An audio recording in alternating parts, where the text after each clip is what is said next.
Rais wa Jamhuri ya Muungano wa Tanzania Dr. Samia Suluhu Hassan amewataka wananchi na wakazi wa Kizimkazi kutunza na kuenzi miradi ya maendeleo.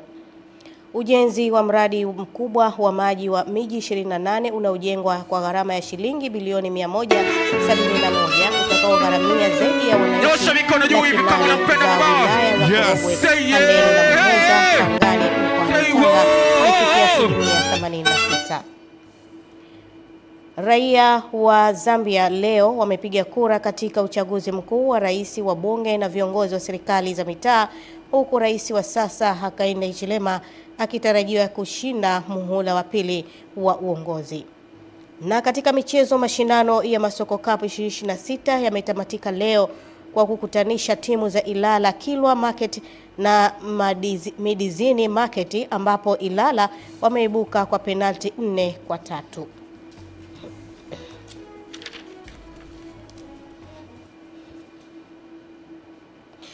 Naam, habari za jioni mtazamaji wa Channel 10 popote pale ulipo, ni matumaini yangu umeshinda salama. Nikukaribishe kwenye taarifa yetu ya habari ya kutwa nzima leo kwa habari mbalimbali. Jina langu ni Fatma Hassan ambaye nitakusomea habari za kitaifa, lakini pia kwa upande wa lugha ya alama ni mwenzangu Sarafina Rubosagi ambaye tutakuwa naye kwa upande wa lugha ya alama.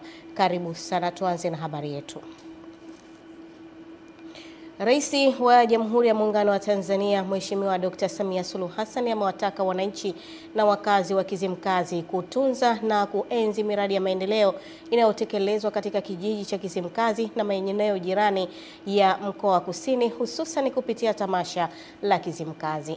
Dr. Samia amesema miradi hiyo inafanywa kupitia tamasha hilo ni kwa lengo la kustawisha hali ya wananchi na wakazi wa mkoa wa Kusini Unguja. Mwanahabari wetu ametuandalia taarifa kamili. Dr. Samia Suluhu Hassan, Rais wa Jamhuri ya Muungano wa Tanzania, ametoa nasaha hizo kwa wanakusini wakati akizungumza nao katika kiwanja cha Mgombewa kilichopo kijiji cha Kizimkazi Mkunguni. Dr. Samia anatoa nasaha hizo baada ya uzinduzi wa tanki la maji lenye uwezo wa kuhifadhi lita milioni 2.4, ikiwa ni mkakati maalum wa kuimarisha hali ya upatikanaji wa maji katika vijiji vilivyomo katika eneo la Kizimkazi. Ndugu zangu, sambamba na hatua zote tunazoendelea kuzifanya, niwaombe sana kuipenda, kuitunza na kuilinda miundombinu hii. Imesemwa hapa, fedha nyingi imetumika, utaalamu mwingi umetumika hapa. Sasa tumetengenezewa tutunze, tusiharibu. Tutunze litufae leo na litufae kesho. Tunajua tulikotoka. Tulikuwa na shida kubwa ya maji, leo tumepata ufumbuzi wa maji. Tutunze miundombinu hii na tuwe walinzi sisi wenyewe kwa wenyewe, tulindane kuto kuharibu miundombinu hii. Aidha, Dr. Samia alizungumzia pia hali ya uboreshaji wa huduma za afya, ambapo alikabidhi gari katika kituo cha afya Kizimkazi lililotolewa na Shirika la Afya Duniani WHO lililokabidhiwa kwake na kulikabidhi katika kituo hicho. Natarajia ifikapo Disemba au Januari uwanja wetu wa michezo uwe umekamilika. Lazima kuanzia sasa tujenge eneo la physiotherapy, eneo la mazoezi ya viungo ndani ya hospitali. Eneo hili litasaidia watakao kuja kucheza mipira hapa, wakipata matatizo watakimbizwa kwenye kitengo hicho, lakini pia litasaidia kwa watoto wetu wanaozaliwa na ulemavu mbalimbali, watasaidiwa kwenye kituo hicho, na lenyewe litakuwa na malipo kidogo sana. Naibu Waziri wa Maji, Nishati na Madini Zanzibar, Seif Kombo Pandu, amesema mradi wa maji Kizimkazi utamaliza changamoto ya upatikanaji wa maji ya uhakika. Maji yatakwenda kuwagusa kila mwananchi popote alipo. Jitihada zimeanza na sisi tuliojaliwa kuwepo kuwasaidia viongozi wetu wakuu, tutahakikisha tunawafikia wote na huduma hiyo inapatikana kama inavyotakiwa. Mheshimiwa, hizo ni salamu za wananchi wa mkoa wa Kusini Unguja. Unapata ukakasi pamoja na jitihada kubwa zimefanyika, lakini unakuta mtu anatuma kijiji kimoja anasema miaka 60 ya uhuru hakuna chochote kilichofanyika. Mheshimiwa Rais, Wizara ya Maji kupitia maelekezo yako tumefanya tathmini ya wizara yetu ya maji. Nchi yetu ya Tanzania ina vijiji takribani 12,333. Kupitia wakala wa maji vijijini tumeshafika vijiji 10,758. Tumebakisha vijiji 1,575 tu. Nataka nikuhakikishie Mheshimiwa Rais, tunazo fedha ambazo tumezipata katika kipindi hiki cha miaka mitano hakuna kijiji kitakachokosa miundombinu ya maji. Jitahidi kulinda kwa sababu ni manufaa yetu sisi wenyewe. Tukiharibu tumeharibu wenyewe. Kuchota maji mpaka twende visimani au pwani kwa chote. Lakini sasa hivi sihaba, alhamdulillah, tushatatuliwa tatizo letu, tutapata maji kama kawaida.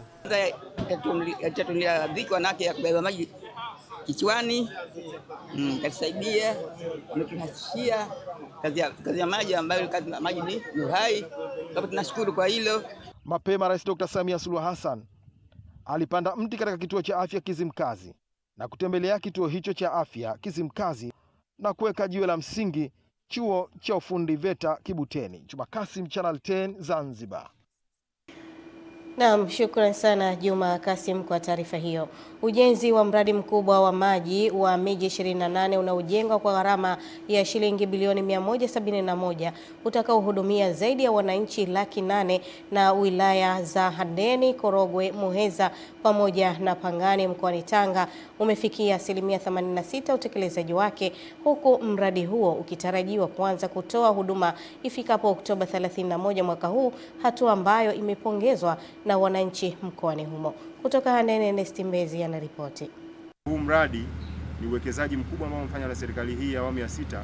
Ni matumaini na faraja kwa wananchi, hasa sisi wa wilaya ya Handeni. Ni katika ziara ya kamati ya ulinzi na usalama wilaya ya Handeni ambayo imetembelea na kukagua maendeleo ya ujenzi wa mradi huo, na hapa mwenyekiti wa kamati hiyo ambaye pia ni mkuu wa wilaya ya Handeni Salum Nyamwese anatoa tathmini ya utekelezaji wa mradi huo, huku kaimu meneja wa mamlaka ya maji safi HTM akieleza mikakati yao ya kufikisha huduma ya maji kwa wananchi. Sasa hivi tumeona kweli kazi inafanyika na mkandarasi ametuambia mradi umetimizwa kwa asilimia 86.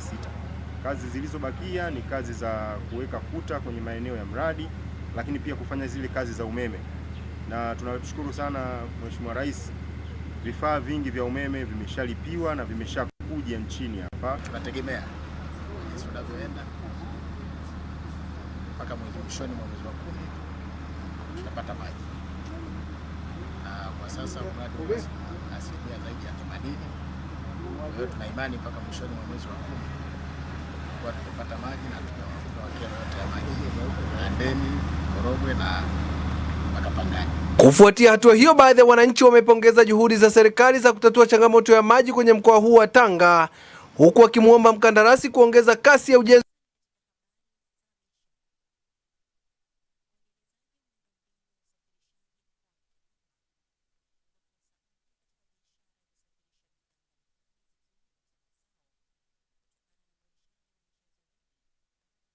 wa mradi huo unaotarajiwa kumaliza changamoto ya maji na wakabili wananchi kwa muda mrefu. Tunashukuru sana serikali, tunaomba sana endelee waongeze spidi kwa sababu hali ya Handeni ya maji iweze kutatulika.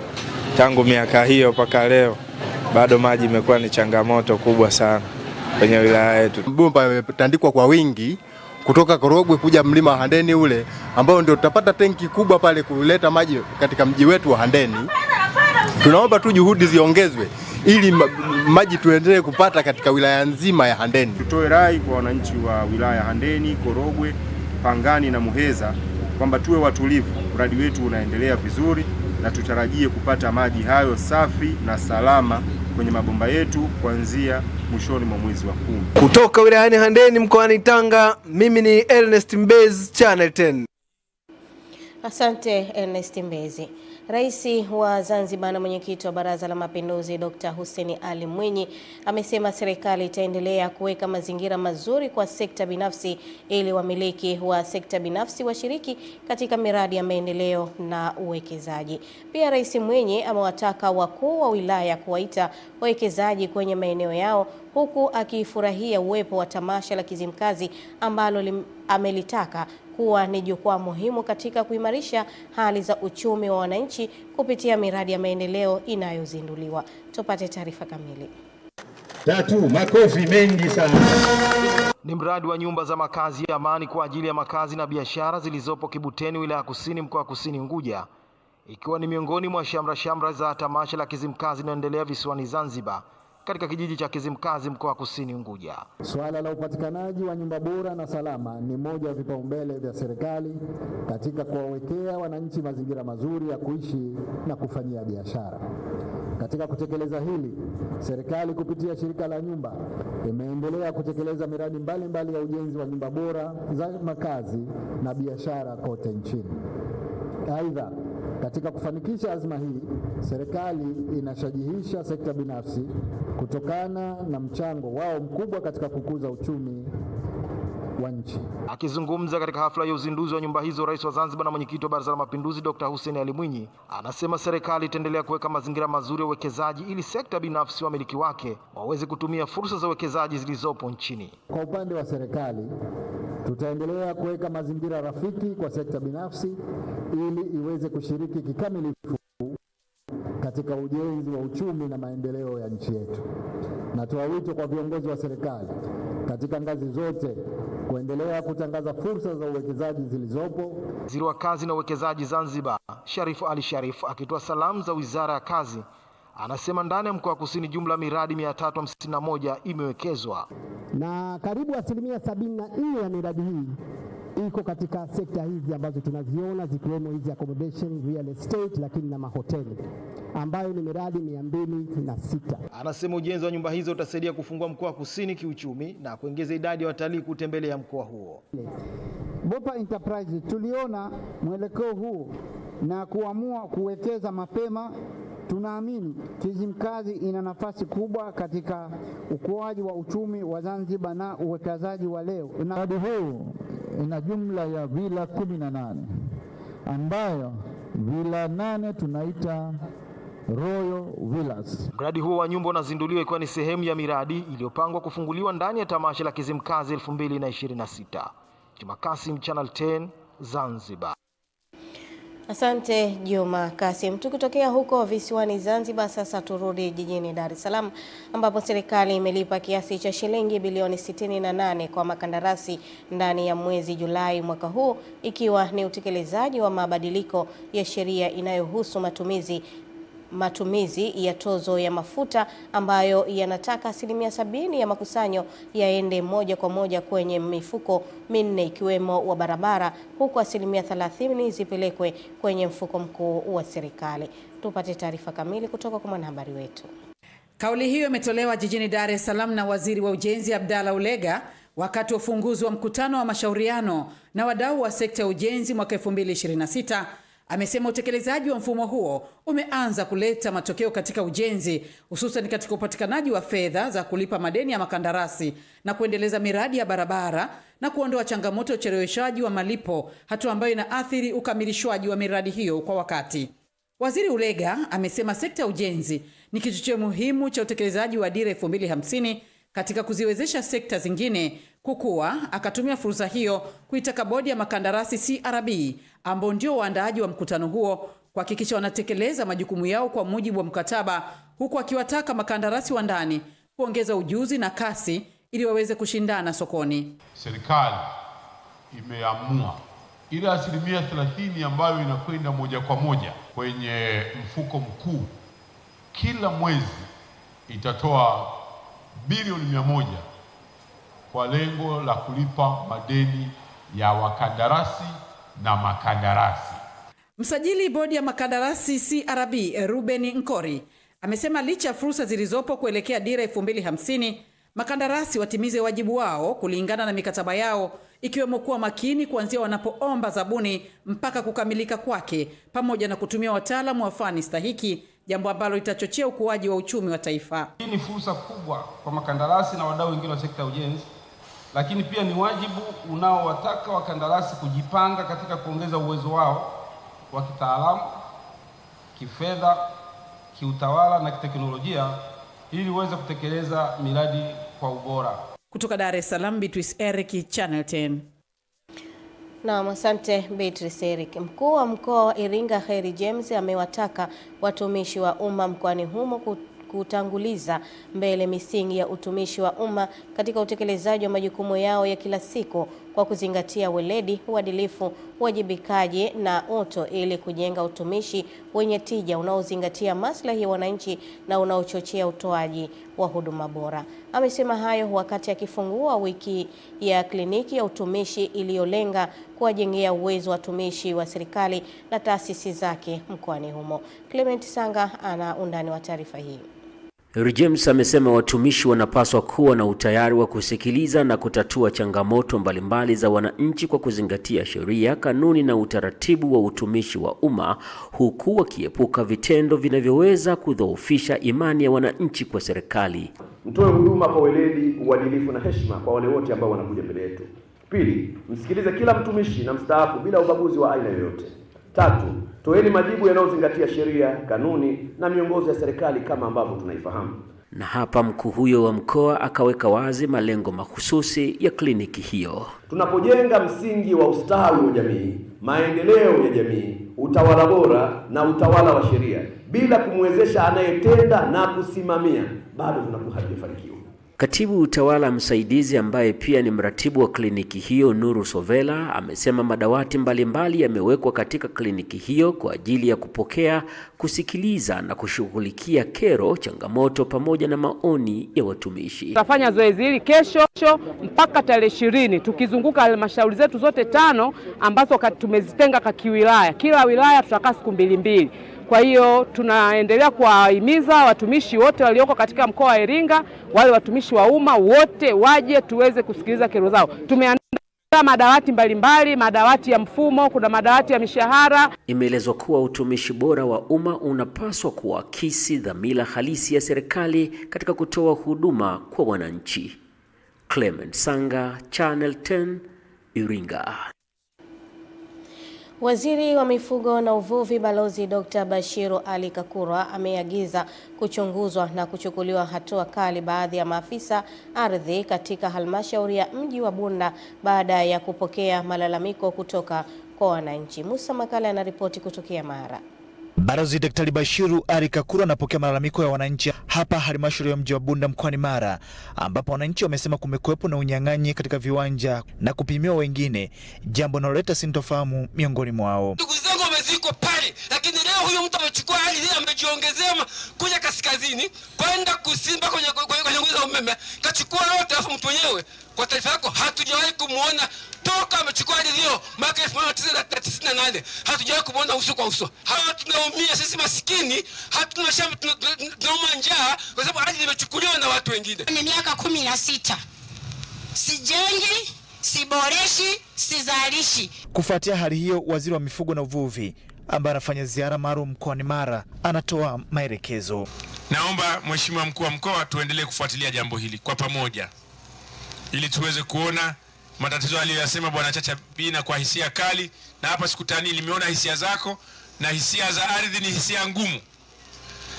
Ardhi ni uhai. Ardhi haiongezeki. Watu tunaongezeka. Kumnyang'anya mtu ardhi ni kumnyang'anya uhai na heshima yake yeye na kizazi chake. Katika hatua nyingine, Daktari Bashiru Ali Kakurwa ameweka jiwe la msingi katika shule ya msingi Kenkombyo hapa halmashauri ya wilaya Bunda mkoani Mara. Ni vyumba viwili vya madarasa vya mfano ya elimu ya awali, idadi ya majengo ni 1. Tumeahidi mambo mengi sana kwenye ilani. Tunatamani ndani ya miaka 25 tuwe mfanya mambo makubwa. Kutoka hapa mkoani Mara, jina langu ni Musa Makali.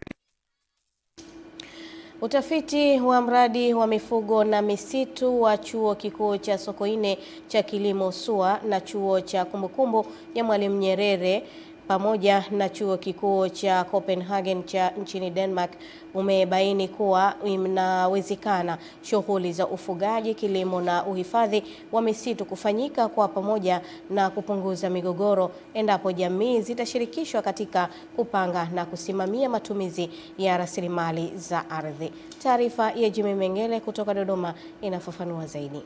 Akizungumza wakati wa warsha ya wasilisho la matokeo ya utafiti huo jijini Dodoma, kaimu mkurugenzi wa idara ya misitu na nyuki kutoka Wizara ya Maliasili na Utalii, Dr. Daniel Pangalasi, akimwakilisha waziri wa Maliasili na Utalii, amesema utafiti huo uliofanyika katika eneo la msitu wa Suledo, wilaya ya Kiteto mkoani Manyara, una umuhimu katika kuisaidia serikali kupata ushahidi wa kisayansi wa namna ya shughuli za kiuchumi zinavyoweza kuendana na uhifadhi wa misitu. Kwa hiyo mradi huu umekuja sasa kuangalia ni kwa namna gani ambavyo shughuli hizi zote zinaweza zikafanyika kwa pamoja pasipo kuathiri shughuli nyingine.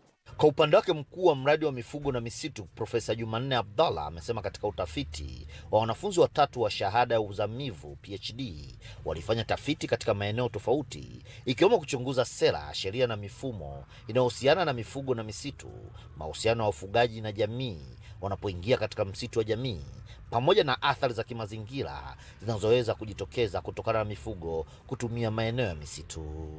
Kwa hiyo tukaenda Suledo, tukaona kwa kweli kwa miaka mingi wamekuwa wanafanya kitu kama hiko. Kwa hiyo tukalenga kujifunza zaidi jinsi gani ya kupunguza migogoro kwa kutumia misitu ya jamii. Nao baadhi ya wadau walioshiriki wasilisho hilo la utafiti wakiwemo wafugaji wakawa na haya kusema. Lakini nafikiri utafiti huu utatuleta pamoja tuweze kujua ukweli ni nini kifanyike katika kuboresha mazingira. Tumeona utafiti huu unaleta pamoja wafugaji, wakulima na watumiaji wengine wa misitu. Tutatunza kwa sababu inatuonyesha njia ya kuishi pamoja. Nikiripoti kutoka mkoani Dodoma, ni Jimmy Mengere wa Channel 10. Jeshi la polisi limetaka wazazi, walezi na jamii kwa ujumla kuacha vitendo vya ukatili dhidi ya watoto na badala yake kuwalea kwa upendo, huruma na malezi bora, kwani ukatili dhidi ya watoto unaweza kuathiri ukuaji wake na maisha yake ya baadaye. Taarifa zaidi na mwanahabari wetu. Wito huo umetolewa na Inspekta Dina Mosi, mkuu wa dawati la elimu ya usalama barabarani kanda maalum ya Dar es Salaam, katika hafla ya kuhitimisha mafunzo ya msingi katika shule ya msingi Kimara Baruti yaliyoenda sambamba na mafunzo kuhusu ukatili kwa wanafunzi, wazazi na walezi, ambapo amesema mahitaji ya mtoto hayaishii kwenye chakula, mavazi na mahitaji mengine ya msingi, bali upendo na malezi yenye kujenga ni sehemu muhimu ya maisha yake. Unapomfanyia mtoto ukatili, hata kama sio wa kwako, unampunguza kidogo akili, kinaathirika kidogo kidogo, na unakuta hata darasani anayumba katika nafasi yake ile ya darasani aliyokuwa na shida. Mtoto afundishwe matumizi ya ulimwengu huu mapema, kazi ya mikono, kazi ya ubunifu. Tusimwachie mtoto akae bila shughuli ya kufanya. Kwa upande wao, baadhi ya wadau wa elimu walioshiriki katika mafunzo hayo wamewataka wazazi kuwa karibu na watoto wao, kujua changamoto zao na kuwafunza maadili mema, huku wakiahidi serikali kutoa ushirikiano katika kukuza na kuboresha elimu ya Tanzania. Inaonesha walimu na viongozi, lakini pia jamii wanashirikiana nao vizuri. Kwa hiyo niwapongeze sana, lakini pia nitoe wito kwa shule zingine na kwa jamii kwa ujumla kwamba haya mambo yanapaswa yafundishwe mashuleni kuanzia watoto wakiwa bado wadogo. Wito wangu kwa wazazi, kwa watoto ambao wanamaliza, waendelee kuwatunza watoto wao katika maadili ya kumcha Mwenyezi Mungu. Masuala ya elimu ni masuala yote ya Watanzania wote, sio jukumu la serikali peke yake. Kutoka Dar es Salaam, Emmanuel Chegere, Channel 10. Asante Emmanuel Chegere.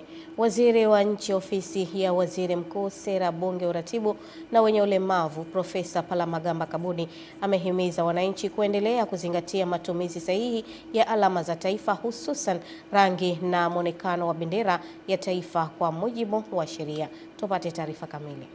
Profesa Kabudi ametoa kauli hiyo jijini Dodoma alipofanya ziara ya kikazi katika ofisi za wakala wa serikali wa uchapishaji Tanzania, ambapo alipongeza taasisi hiyo kwa kuendelea kuelimisha umma na kusimamia matumizi sahihi ya alama za taifa ikiwemo bendera na nembo ya taifa.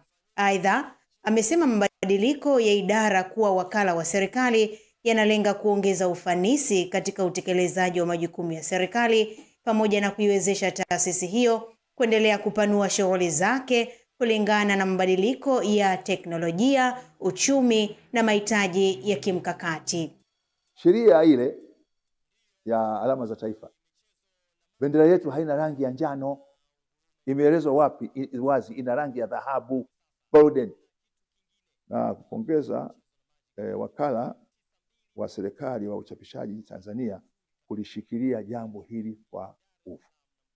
Rudi kwenye mujibu wa sheria. Najua hatuwezi kuziondoa bendera zote ambazo zimekosewa kwa siku moja, lakini ina maana bendera zote mpya sasa tunazotengenezwa kwa matumizi yote ya umma. Lakini pia kwenye hii nembo ya taifa, design of coat of arms, kule juu kwenye mwenge kule sasa ni yellow, huku juu kwenye mwenge, ile sehemu ya mwenge hiyo ndio yellow, lakini bendera yake lazima ibaki na rangi zile zile. Kwa upande wake, mkurugenzi wa wakala wa serikali wa uchapishaji Tanzania, George Lugome, amesema wakala unaendelea kutenga fedha kwa ajili ya ununuzi wa mashine mpya na malighafi kulingana na mahitaji ya uzalishaji. Wakala imewasilisha pia ombi la kubaki na sehemu ya makusanyo yake. Wakala imeendelea na mpango wake wa kununua mashine za kisasa ili kuendana na hali ya sasa ya mabadiliko ya teknolojia. Aidha, wakala imetengeneza mfumo wa tehama inayosaidia wateja kuwasiliana moja kwa moja, kutuma maombi yao moja kwa moja badala ya kutoka ofisini. Mimi ni Witness Ngalawa na hii ni Channel 10. Baraza la madiwani la halmashauri ya Arusha vijijini wilayani Arumeru limeibua hoja kuhusu kutoshirikishwa katika mchakato wa uzaji wa viwanja vya malalua vilivyopo Nduruma, likionya kuwa hali hiyo inaweza kugharimu halmashauri katika utoaji wa huduma za msingi huku kikosa mapato yatokanayo na uwekezaji huo. Mwandishi wetu Jamila Omar anaripoti.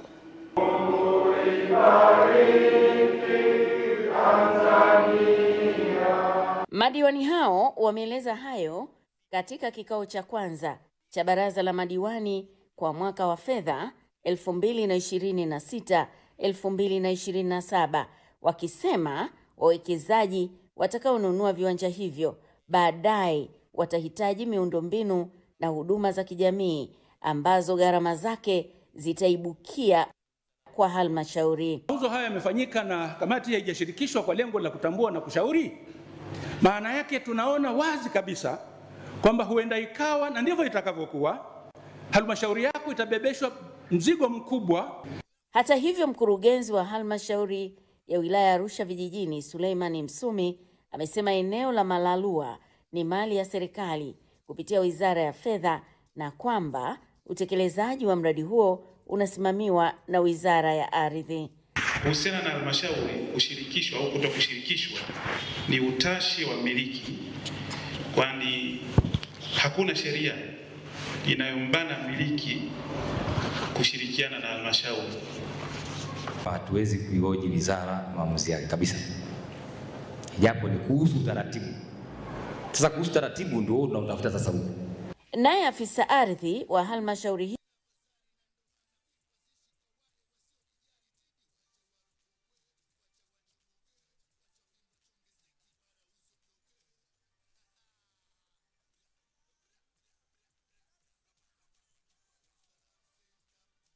hiyo Franki Mwita amesema maboresho ya mwaka 2021 yalihamishia mamlaka ya uidhinishaji wa mipango miji katika ngazi za mikoa kwa lengo la kuongeza ufanisi wa usimamizi wa maendeleo ya ardhi.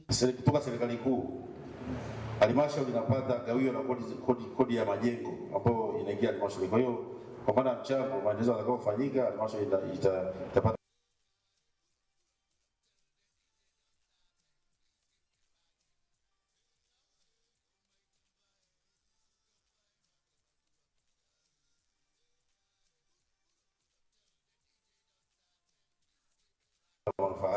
Wakati huo huo, baraza la madiwani la halmashauri ya Arusha DC limeiomba serikali kuipandisha hadhi halmashauri hiyo kuwa manispaa, ikisema hatua hiyo itaongeza fursa za maendeleo na kuiwezesha kunufaika na miradi mikubwa ya kimkakati ikiwemo TACTIC. Jamila Omar, Channel 10, Arusha. Asante Jamila Omar kwa taarifa hiyo. Shehe mkuu wa Jumuiya ya Shia Tanzania Hemedi Jalala amewataka vijana kutotumika vibaya kwa maslahi ya watu wengine na badala yake wawe mstari wa mbele katika kudumisha amani na maslahi ya nchi. Akizungumza jijini Dar es Salaam wakati wa matembezi ya amani ya kuadhimisha kifo cha Mtume Muhammad sallallahu alaihi wasallam, Sheikh Jalala amewataka vijana kuyasoma mambo nje ya boksi kwa kufanya uchunguzi ili wasije kupoteza jambo kubwa zaidi. Mkuu wa taaluma chuo cha Al-Mustafa Rehani Yasin amewataka vijana amesema vijana ana nafasi ya kufaidika sekta zote muhimu sababu ya ujana wake, hivyo wasichukulie mambo kwa mhemko ili wafanye mambo kwa kufuata uamuzi sahihi. Jambo la kwanza, vijana lazima wayasome mambo nje ya boksi, wayasome mambo nje ya haya wanayoyatambua. Kwa ibara nyingine, vijana wewe watafiti, vijana wazame, wasiyachukulie mambo juu juu. Vijana watakapoyachukulia mambo juu juu, huenda wakapoteza jambo lao kubwa kwa sababu ya kutoyajua mambo kwa undani. Lakini jambo la pili, vijana wanalengwa kwenye jambo la maadili na jambo la akhlaq. Kwa maana kijana una fursa kubwa ya kuweza kufaidika sawasawa katika nyanja ya elimu, kufaidika sawasawa katika nyanja ya taarifa na kuchukua taarifa sahihi, lakini kufaidika katika kila sekta ya ujana wako. Haya ni katika mafunzo ambayo mtukufu Mtume Muhammad sallallahu alaihi wa alihi wasallam aliasa kwa vijana, kwa maana tusichukue mambo kwa muhemko. Na mtazamaji, hayo ndo ambayo yamejiri kwa upande wa habari za kitaifa, na sasa tukaangaze kwa upande wa habari za kimataifa kama anavyotusimulia msimulizi wetu Lulu Ali. Katika upande wa kimataifa, tuanze huko Zambia. Raia wa Zambia leo wamepiga kura katika uchaguzi mkuu wa rais, wa bunge na viongozi wa serikali za mitaa, huku Rais Hakainde Hichilema akitarajiwa kushinda muhula wa pili uongozi. Hichilema ambaye amekuwa madarakani tangu mwaka 2021 anajivunia mafanikio ya kiuchumi yaliyopatikana katika muhula wake wa kwanza, huku mpinzani wake akiwa ni Brian Mundubile, mbunge mkongwe ambaye anawania urais kwa mara ya kwanza, anayeungwa mkono na ufuasi wa rais wa zamani hayati Edgar Lungu. Hata hivyo, Zambia ni nchi ya kusini mwa Afrika yenye takriban wakazi milioni 22, ikiwa ni miongoni mwa wazalishaji wakubwa wa shaba barani Afrika, huku swala la uchumi liko miongoni mwa ajenda kuu za kampeni za uchaguzi wa mwaka huu. Tukiangazia taarifa nyingine, Japan imekosoa ziara ya Rais wa Urusi Vladimir Putin baada ya kuvitembelea visiwa vya Kuril kwa mara ya kwanza vilivyoko katika eneo la mashariki ya mbali mwa Urusi na kudai umiliki wa visiwa hivyo ni wa kwao. Waziri wa mambo ya nje wa Japan, Toshimitsu Motegi, amesema maeneo ya kaskazini ni sehemu ya asili ya eneo la Japan kihistoria na kwa mujibu wa sheria za kimataifa. Ndio maana serikali ya Japan inapinga vikali ziara ya Putin. Uhusiano kati ya Urusi na Japan umekumbwa na hali ya kutoelewana kwa muda mrefu kutokana na mzozo wa umiliki wa visiwa hivyo, kwani Urusi ilidhibiti eneo hilo tangu ilipotekwa na Umoja wa Kisovieti mwishoni mwa vita vya pili vya dunia mwaka 1945. Lula Ali, kimataifa. Naam, shukrani sana Lulu Ali kwa kutujuza kwa upande wa habari za kimataifa. Tunakwenda kupata mapumziko mafupi, baadaye tutarejea. Endelea kubaki nasi.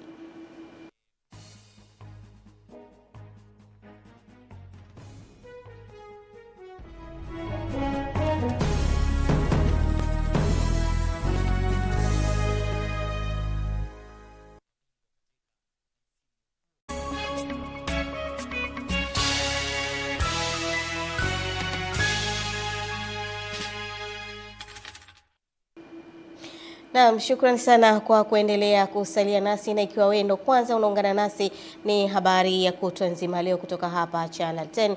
Mimi ni Fatma Hassan, mwenzangu kwa upande wa lugha ya alama ni Sarafina Busagi. Na sasa tukukaribishe kwenye habari za biashara na uchumi, ambapo mwenzetu Salma Shabani atatujuza. Karibu Salma.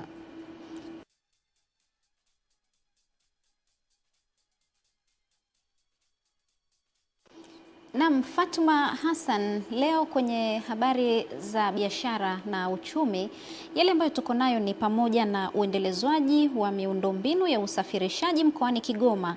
Umefungua fursa mpya katika biashara ya kusafirisha bidhaa mbalimbali zikiwemo za mazao kutokana na uboreshaji wa njia za reli, barabara, bandari na uwanja wa ndege, na hivyo basi kuweka wigo mpana zaidi wa wananchi kuchagua njia wanayotaka. Taarifa zaidi na Mwajabu Hoza.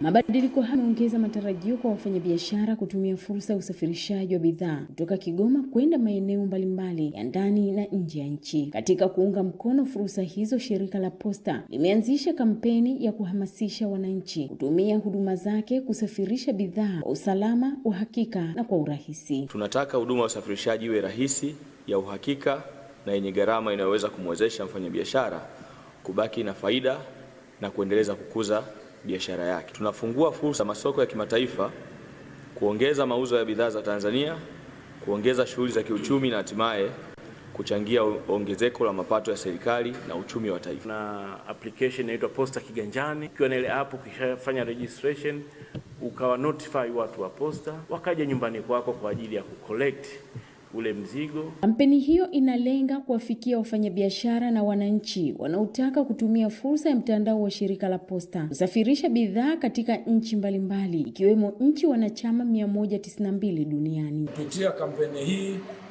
sisi kama mkoa tumefurahi sana kwa sababu tumeanza kwenda Marekani. Hatua hiyo inatarajiwa kuongeza matumizi ya huduma za usafirishaji, kukuza biashara za wananchi na kuifanya Kigoma kuwa sehemu muhimu ya shughuli za kibiashara zinazounganishwa na masoko ya ndani na ya kimataifa. Kutoka Manispaa ya Kigoma Ujiji mkoani Kigoma, Mwajabu Hoza, Channel 10. Naam, asante sana Mwajabu Hoza.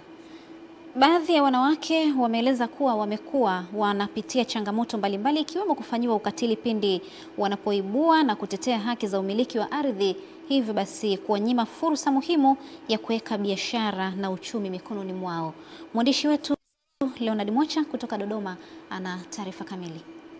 Wakizungumza katika kongamano la haki za ardhi za wanawake lililokuwa likiangazia mafanikio ya kampeni ya Stand for Her Land, wanawake hao wamebainisha changamoto walizopitia na namna ambavyo kampeni hiyo imewasaidia. Baada ya kupata elimu ya kumiliki ardhi, nilimshirikisha mume wangu, lakini alikasirika.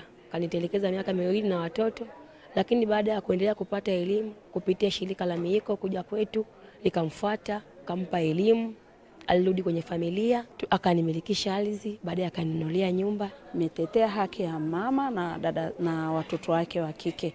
Ikanipelekea kufungwa kifungo cha miaka 4 jela kwa kusingiziwa kesi mbalimbali ili nionekane wale watu waweze kukosa nguvu kwa sababu wao ndo walikuwa wananitegemea mimi. Ikawa imekuja kampeni ya Mama Samia. Nikaa nimeenda kujielezea pale, wakawa wamenisaidia, nikakata rufaa kwenda tena Kongwa ndo akasema inabidi nyumba zote ziuzwe ili na mimi niweze kupata haki yangu. Awali akifungua kongamano hilo, naibu waziri wa ardhi Kaspari Muya amesema serikali itaendelea kurekebisha sera na sheria ili kulinda haki na umiliki wa ardhi kwa kila mtu, huku viongozi wa jukwaa hilo wakibainisha umuhimu wa wanawake kumiliki ardhi. Aidha, serikali itaendelea kushirikiana na taasisi za kiraia na wadau muhimu sana ili kurekebisha na kuboresha sheria na sera mbalimbali ambazo zinahusu sekta ya ardhi kwa manufaa ya jamii yote kwa ujumla. Tumeona matokeo makubwa sana ya kuwa na hii sheria ya ardhi ambayo inasema mwanamke na mwanamume wana haki, yaani kipengele kimeweka hayo maneno. Kwa hiyo sisi tunajivunia kuwa na hiyo sheria na tumeona wanawake wengi wakimiliki ardhi. Umiliki wa ardhi una nafasi kubwa katika usalama wa chakula katika ngazi ya familia, kipato katika ngazi ya familia. Kutoka Dodoma, Leonard Mwacha, Channel 10.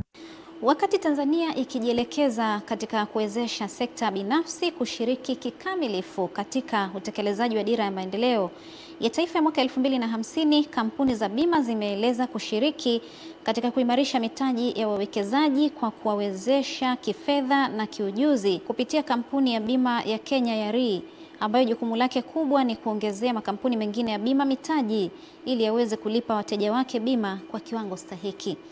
Akizungumza na waandishi wa habari jijini Dar es Salaam, mkurugenzi mtendaji wa Kenya REA Dr. Hilary Wachinga amesema wamejipanga kuwekeza dola milioni 20 ambazo zitatumika na kubaki hapa nchini, hatua ambayo itachangia katika ukuaji wa uchumi, lakini pia itasaidia kukuza mitaji ya wawekezaji katika sekta mbalimbali ikiwemo ujenzi pamoja na kuzalisha ajira kwa Watanzania. Kampuni hiyo inatarajia kuanza shughuli zake hapa nchini Septemba mosi mwaka huu, huku ikiwa tayari imekamilisha usajili wake kwa mujibu wa sheria za Tanzania ambazo amesema kwamba ni rafiki, huku akieleza hatua hiyo kuwa imechangiwa na uhusiano mzuri uliopo baina ya Tanzania na Kenya na kuifanya nchi hii kuwa miongoni mwa zaidi ya nchi 90 ambazo zinahudumiwa na kampuni hiyo.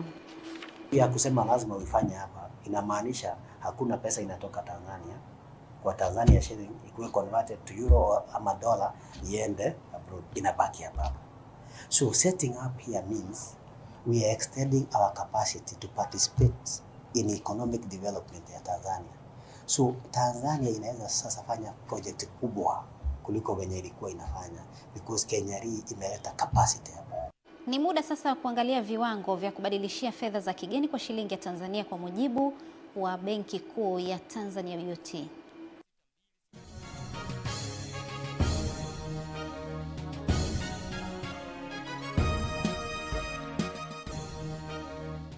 Mimi nimekamilisha habari za biashara na uchumi kwa leo, mtazamaji. Fatuma Hassan, kwako. Naam, shukrani sana Salma Shabani kwa kutujuza yale ambayo yameweza kujiri kwa upande wa habari za biashara na uchumi. Na sasa tunakwenda kupata mapumziko mafupi, baadaye tutarejea kwa ajili ya habari za michezo na burudani.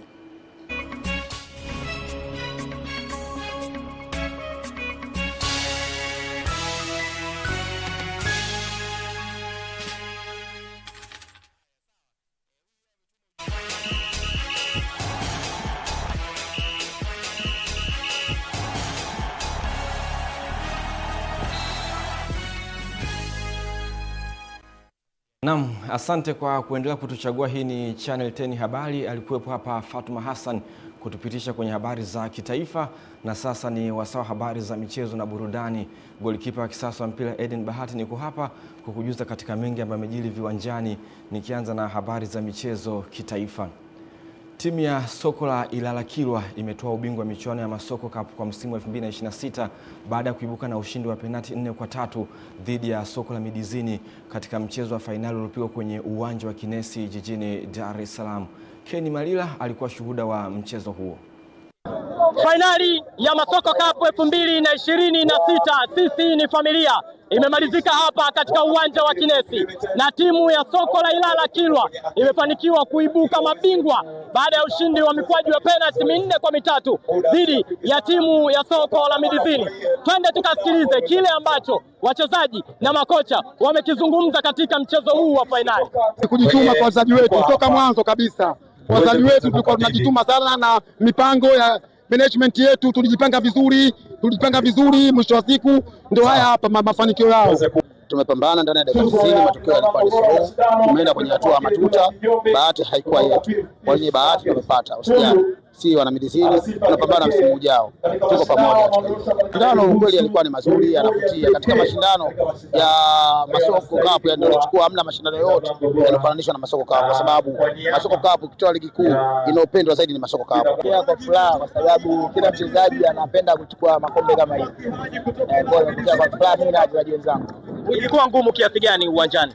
Ilikuwa ngumu kwa sababu ni fainali. Kwa hiyo ilikuwa ngumu, hata ukiangalia matokeo ya 2-2 mzani ulikuwa unafanana sisi na wao, na ndio maana akafika penalti tukaweza kuchukua kwa penalti. Tunamshukuru Mwenyezi Mungu kwa hiyo. Of course hakukuwa na changamoto kwa sababu tumecheza vizuri, tumefanya kile kilichohitajika, lakini naamini tu bahati ilikuwa kwetu kwa sababu mechi imeenda kuisha kwenye matuta na matuta yana. Kwa hiyo bahati ilikuwa kwetu, lakini kila kitu tulijitahidi kufanya. Ndio maana tumeweza kutokea nyuma kwa sababu wenzetu walianza kutangulia, tukasawazisha, tukaongeza goli la pili kipindi cha pili, lakini wenzetu wakaja wakasawazisha, mwisho tumeenda kwenye matuta tumepoteza. Kwa hiyo naamini kwenye swala la bahati, lakini kila kitu tumefanya. Huu unakuwa ubingwa wa kwanza kwa timu ya Soko la Ilala Kilwa, huku ikiwa ni kwa mara ya kwanza wilaya ya Ilala inatoa bingwa wa Masoko Cup tangu kuanzishwa kwa mashindano haya mwaka 2023. Kutoka hapa katika uwanja wa Kinesi, mimi ni Kenny Malila na hii ni Channel 10 Michezo. Asante journalista Mario Fio Kenny Malila kwa kutujuza habari kuhusiana na michuano ya Masoko Cup ambapo timu ya Ilala Kilwa wamefanikiwa kwa mabingwa. Hongera kwao. Serikali kupitia Wizara ya Habari, Utamaduni, Sanaa na Michezo umeweka wazi kuwa mfumo wa upatikanaji wa tiketi mtandaoni uliotumika kuingilia katika uwanja wa New Amaan Complex Zanzibar katika mchezo wa ngao ya jamii upo katika majaribio kuelekea mashindano ya AFCON kwa msimu wa 2027. Taarifa zaidi na mwanamichezo wetu. Taarifa hiyo imetolewa na Naibu Waziri wa Wizara ya Habari, Utamaduni, Sanaa na Michezo, Hamisi Mwinjuma, mara baada ya kumalizika kwa mchezo wa ngao ya jamii uliowakutanisha wababe wa soka la Tanzania Yanga na Simba uliochezwa uwanja wa New Amaan Complex Zanzibar, ambapo amesema kuwa mfumo huo upo katika majaribio kuelekea mashindano ya AFCON kwa mwaka 2027, kwani ndio mfumo utakaotumika kukata tiketi kwenda kushuhudia michezo hiyo. Mfumo wa mapato uliotumika kwa watu kuingia uwanjani, kukata tiketi na kuingia uwanjani ni mfumo ambao tunafanyia majaribio kuona kama tunaweza kuutumia kwa ajili ya AFCON. Ni mfumo ambao ulitumika kwenye AFCON iliyopita uliofanyika Morocco, na naweza kukwambia sasa hivi kwamba mpaka mara ya mwisho naangalia idadi ya tiketi na fedha zilizoingia zilikuwa takriban milioni 240 na kitu, ukilinganisha na mechi ya mwisho ya Yanga na Simba kwenye uwanja huu Amani ambayo iliingiza milioni 27. Kwa hivyo unaweza kupata picha jinsi ambavyo tumefanikiwa. Kwa hiyo mambo mawili kwenye maamuzi yetu, kwa sasa hivi tuna usaidizi wa video, lakini kwenye mapato tunafanyia majaribio mfumo ambao kwa hali yoyote utakuja kutumika katika siku za usoni kwenye mashindano mbalimbali yakiwemo ya AFCON ambayo tunaiandaa kwa kushirikiana na Kenya na Uganda mwakani. Juma Mohamed, Channel 10 Michezo. Asante Juma Mohamed kwa taarifa hiyo. Chama cha waandishi wa habari za michezo nchini kimeandaa kampeni maalum iitwayo AFCON Kitaa 2027 ikiwa ni sehemu ya hamasa na kuandaa Tanzania kuelekea katika mashindano ya AFCON 2027 yatakayofanyika katika nchi za Tanzania, Kenya na Uganda kupitia mpango wa Pamoja Bid. Kampeni hiyo inatarajiwa kufanyika Oktoba 30 mwaka huu jijini Dar es Salaam, ikiwa na lengo la kuwafikia watu wa makundi mbalimbali, ikiwa na lengo la kuhamasisha Watanzania wote kutambua fursa zilizopo kupitia mashindano hayo na kuongeza hamasa. Hii ni kwa ajili ya kujenga uelewa kwa wananchi, watu wa makundi mbalimbali kuhusiana na fursa ambazo zitapatikana kwenye michuano ya Kombe la Mataifa ya Afrika ambayo itafanyika mwakani hapa kwetu, tukiwa Tanzania tunaandaa kwa ubia na nchi za Uganda na Kenya. Kampeni hii itahusu zaidi watu wajasiriamali, itahusu wanahabari wenyewe, itahusu vijana, itahusu wafanyabiashara mbalimbali, itahusu pia na makundi mengine ya kijamii ambayo sikuweza kuyataja, lakini tunataka, dhamira yetu kubwa ni kuhakikisha kwamba swala la AFCON lifike katika kila eneo la nchi yetu na kila mtu aione hiyo fursa kuhusiana na mashindano ya AFCON. Chama cha mabondia wa ngumi za kulipwa Tanzania TPBA kwa kushirikiana na TPBRC pamoja na Baraza la Michezo la Taifa BMT wamekutana na kufanyia tathmini pambano la bondia la Boxing Derby lililofanyika Julai 24 mwaka huu, ambapo pambano kuu liliwakutanisha Juma Choki na Tony Rashid, na bondia Juma Choki aliibuka na ushindi wa pointi, jambo ambalo lilibua sintofahamu kwa kile kinachodaiwa kuwa kulikuwa na upendeleo kwenye pambano hilo. Ile mechi itaangaliwa, kama kumetokea tatizo lolote huenda mechi isibadilishwe, lakini wakachukuliwa hatua majaji. Kwa hiyo ni jambo ambalo lipo TPBRC, na TPBRC wako makini sana kwa kuendea hao maswala, lakini tu watu waelewe kitu kimoja, kama tutatoa nafasi ya kila mechi kilitokea matatizo tunaikanseli, tunabadilisha matokeo, itakuwa ni shida sana. Na kama katibu alivyowahi kuzungumza siku moja kwamba hauwezi kukaa tu ofisini unakula karanga alafu unabadilisha matokeo ya mtu ambaye ametoka jasho raundi 10. Kwa hiyo ile mechi itaangaliwa, ikishaangaliwa kama kutatokea kwamba kuna sintofahamu yoyote au kuna ujanja wote ambao umetokea, huenda ikatokea adhabu kwa majaji. Timu ya soka ya Kiyombo FC imetawazwa kwa mabingwa wa kombe la Police Cup 2026 katika kata ya Mitundu kwa mwaka 2026 baada ya kuicharaza timu ya Homeboys ya mji mdogo wa Mitundu kwa jumla ya goli 5-1. Mwandishi wetu ana undani wa taarifa hiyo. Magoli ya mabingwa hao wa mwaka 2026 yalipatikana kunako dakika za 25, 30, 38, 55 na 67, wakati magoli ya Homeboys yalipatikana kwa njia ya penalty. Ni jambo la kumshukuru, tumemaliza mchezo salama. Anaosema sio kwa kushinda si mshindani. Tunajipanga katika wakati mwingine ndio tutafanya vizuri zaidi. Ushindi wetu ni mazoezi na kusikiliza walimu ndio wanatuelekeza. kufikia mchezo wa leo. Mshindi wa kwanza ni 600,000 pamoja na pea moja ya jezi.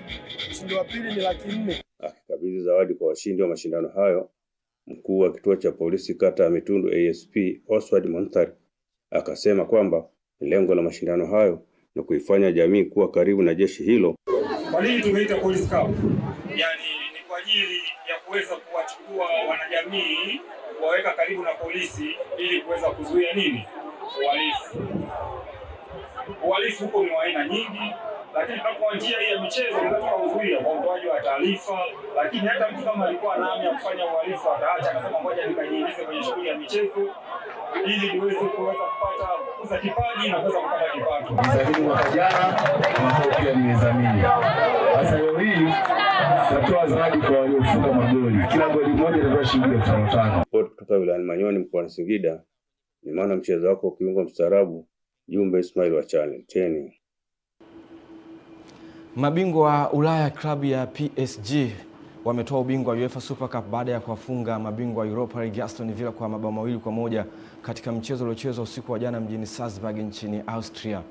PSG ilianza kwa kasi na kupata bao la kuongoza kupitia kwa nyota wao Visha Kvaratskhelia dakika 20 ya mchezo kabla ya Aston Villa kusawazisha kupitia kwa kijana Bryan Maggio dakika za mwisho za kipindi cha kwanza.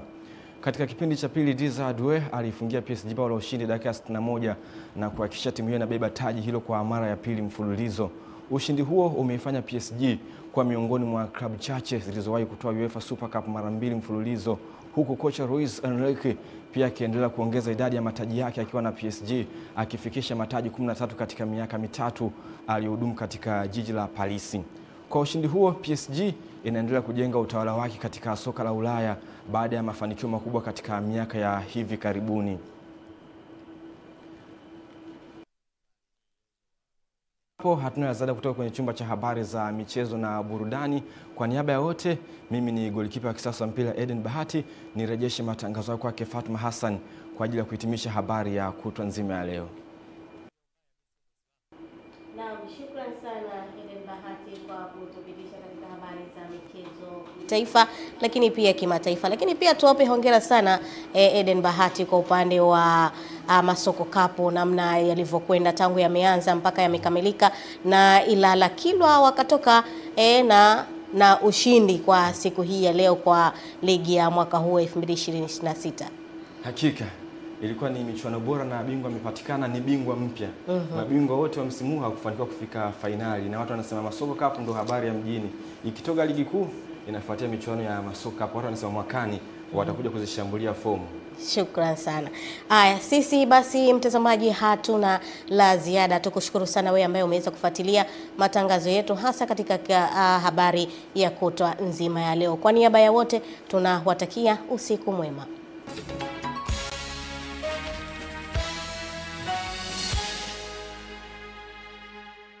Rais wa Jamhuri ya Muungano wa Tanzania Dr. Samia Suluhu Hassan amewataka wananchi na wakazi wa Kizimkazi kutunza na kuenzi miradi ya maendeleo inayotekelezwa katika eneo hilo na maeneo jirani ya mkoa wa Kusini, hususan kupitia tamasha la Kizimkazi.